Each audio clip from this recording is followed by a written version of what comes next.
As a judge on the Fiction Uncovered panel, there were lots of criteria that came into play when I was considering the books that were under submission.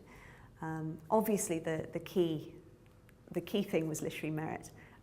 We all wanted to find books that moved us and surprised us and interested us and engaged us and compelled us. But also of importance was the career that the author had had to date. Were they someone who had been discovered and then had disappeared, somebody who'd been kind of plugging away and had never really hit the big time, someone who'd had a great debut and then a second novel that just hadn't really taken off. All of these things were factors, and all of them came into play when we were choosing our final 8. But fundamentally, it was about finding brilliant books, and we found lots of them. I think publishers are always very keen to promote new authors. Debut novelists will have a big marketing push behind them, and people will get to see their work.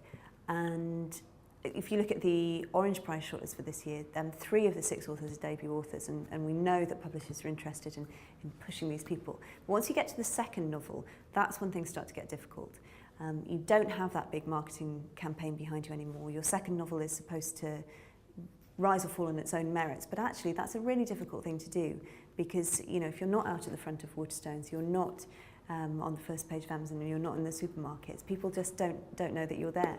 I think the value of having a promotion like Fiction Uncovered is that it allows us to bring authors who otherwise you wouldn't see, who haven't won big prizes and don't have massive sales to their name, back to the public's attention. The problem with publishing these days, as we all know, is that there is not a lot of money in it. And in order to promote the authors who would, in years gone by, have had perfectly decent careers, selling books, perhaps still not making it absolutely in the big time, but would have been able to carry on, they're being dropped now from publishers' lists. And so what we're hoping to do with this promotion is to bring some of these brilliant authors back to everyone's attention before they disappear entirely.